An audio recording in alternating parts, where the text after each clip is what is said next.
ইন্নাল হামদুলিল্লাহ ওয়াসসালাতু ওয়াসসালামু আলা রাসূলিল্লাহ। আসলে মানবরচিত কোনো মতবাদ বা ফর্মুলা দিয়ে বিশ্বের কোথাও শান্তি হয় নাই, আমাদের দেশেও হবে না। মানবরচিত ফর্মুলা যতই প্রয়োগ হচ্ছে ততই পৃথিবী অশান্তি, পৃথিবীর মানুষের অশান্তি ক্রমেই বেড়ে চলছে। মানবরচিত আইনি শাসন বাংলাদেশ সহ তামাম দুনিয়াকে জাহান্নামের দ্বার প্রান্তে এনে দাঁড় করিয়েছে। অবস্থা দৃষ্টে মনে হচ্ছে সারা বিশ্ব যেন আজ বিস্ফোরণ উন্মুখ অশান্তির এক আগ্নেয়গিরি।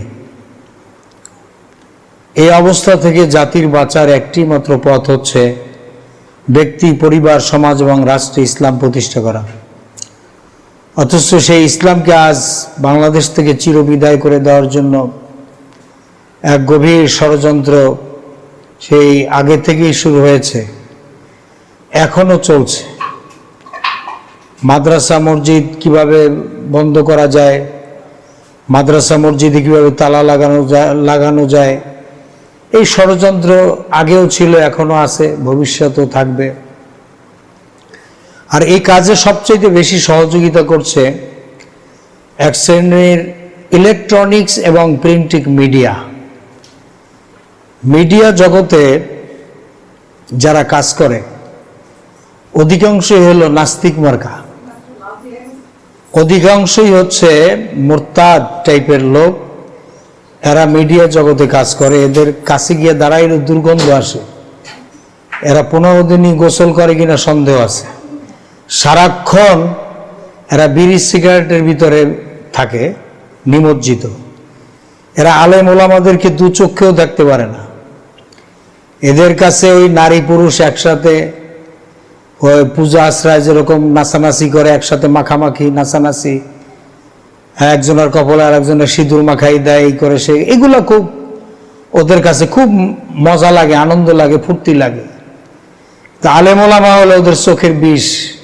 এই মিডিয়া জগতে যারা কাজ করে, ইল্লা মাশাআল্লাহ সামান্য কিছু অল্প হয়তো ভালো দুই একটা আছে, 2-4টা, কিন্তু অধিকাংশই প্রায় 99% হলো খারাপ দুষ্ট চরিত্রের লোক, যার কারণে ইসলামের আজকের এত ক্ষতি হচ্ছে।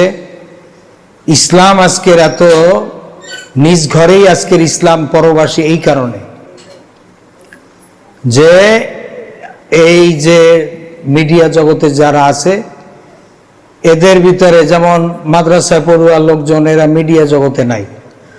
আলেম ওলামা এরা শুধু মনে করে যে আমরা আলেম হয়েছি, এখন মসজিদে ইমামতি, মুয়াজ্জিনগিরি, খাদেমগিরি করলেই এইটাই হলো ইসলাম, এইটাই হলো আমাদের জন্য কাজ। এই যে সংকীর্ণ মনা, এগুলো বলতে গেলে তো অনেক হুজুরদের গায়ে লাগে, কিন্তু গায়ে লাগলে কি হবে, সত্য কথা বলতেই হবে। আর আমি কোনো হুজুরের সাথে, এমনি হুজুরদের সাথে আমার অত বেশি একটা হয় না, অ্যাডজাস্ট হয় না, এই কারণেই যে সত্য কথা বলি, তো এই জন্য অনেকেরই গায়ে কামড়াকামড়ি শুরু করে দেয়। হুজুরদের স্বভাব চরিত্র হলো এই টাইপের, এরা বড় জোর একটা মাদ্রাসায় চাকরি অথবা মসজিদের চাকরি ছাড়া আর কিছুই বোঝে না। আজকের এই মিডিয়া জগতে এই নাস্তিকরা দখল করবে কেন? কেন আজকের সচিবালয় হুজুর আলেমরা নাই কেন? আর যারা আলিয়া লাইনে যারা দেখা যায় যে পড়ালেখা করে, তাদেরকে বলে আলিয়া মানে খালিয়া, তুচ্ছ তাচ্ছিল্য করে কওমি লাইনের লোকেরা। এই নিজেরা হিংসি হানাহানি করে আজকের এই ইসলামের 12টা বাজাইছে এই হুজুরের দলে। আল্লাহ এদেরকে হেদায়েত নসিব করুন। আজকের যেখানে আলেম ওলামাদের সর্বস্তরে বিচরণ থাকার কথা ছিল, সেখানে এখনো নাই। তো রাষ্ট্র পরিচালনায় শুধু যখন দেখা যায় যে অন্তর্বর্তীকালীন সরকার গঠন করা হবে, তখন খোঁজা হয় কাকে? ওই সেই দাড়ি কামানো লোক, যারা ঠিক মতো নামাজ রোজা করে কিনা সন্দেহ আছে, বিড়ি সিগারেট খায়, যাদের চরিত্রের কোনো বালাই নাই, এই সমস্ত লোকদেরকে খোঁজা হয় এবং তাদেরকে দায়িত্ব দেওয়া হয়। কই, এদেশে বড় বড় কত আলেম আছে, একজন আলেম তো খোঁজে না। এদের যোগ্যতারও অভাব আছে, এদের যোগ্যতাই তৈরি হয় শুধু ওই মসজিদে ইমামতি করা, মুয়াজ্জিনগিরি আর খাদেমগিরি করার জন্য একটু যোগ্যতা অর্জন করে, এই পর্যন্ত শেষ। আর ওই মাদ্রাসায় উর্দু শিখায়, ফার্সি শিখায়, আরবিটাও এক্সপার্ট না, আরবিতেও এক্সপার্ট করা হয় না। এ কথাগুলো হলো বাস্তব কথা, কিন্তু এগুলো হয়তো অনেকের গায়ে লাগতে পারে, লাগলে হয়তো একটু জ্বললে কিচ্ছু চুলকাইবে, কিন্তু চুলকাইলে কিছু করার নাই। বাস্তব কথা, সত্য কথা বলতে হবে।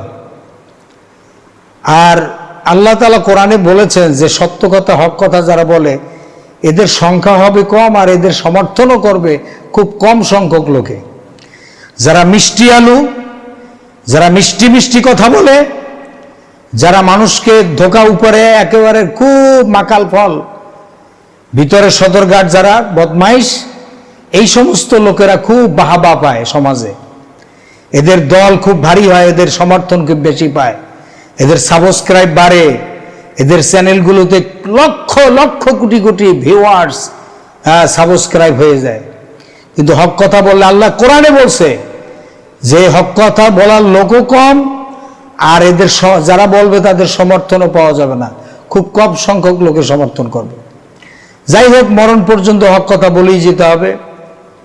তো দুঃখ লাগে, কষ্ট লাগে যে একটা তত্ত্বাবধায়ক সরকার গঠন করার সময় ওই সুশীল সমাজ খোঁজে, তারপরে অমুক সুদের সাথে যারা জড়িত বা ঘুষের সাথে জড়িত, দাড়ি কামান্না, ফাসেক, ফুজ্জার, নামাজ কালাম নাই, আল্লাহর ভয় দিলের ভিতরে নাই, এদের খোঁজে। কই আলেমদেরকে তো খোঁজে না। তো এই জন্য আলেম ওলামাদেরকে এগুলো উপলব্ধি করতে হবে, ময়দানে আসতে হবে, এই সমস্ত জায়গাগুলি দখল করতে হবে। না হয় ফাসেক ফুজ্জাররা যদি রাষ্ট্রীয় ক্ষমতায় আসে বা থাকে, বা এরাই যদি রাষ্ট্র চালায়, ওই রাষ্ট্রে কোনো দিন শান্তি আসবে না। লুটপাট, ঘুষ, দুর্নীতি চলতেই থাকবে, বন্ধ করার কোনো উপায় নাই।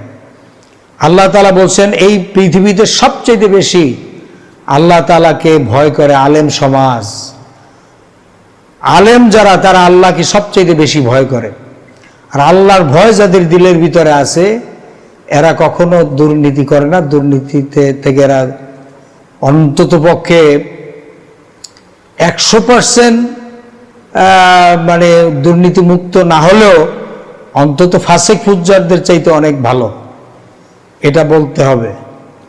এজন্য আলেম সমাজ আজকের এই সামনে এগিয়ে আসতে হবে।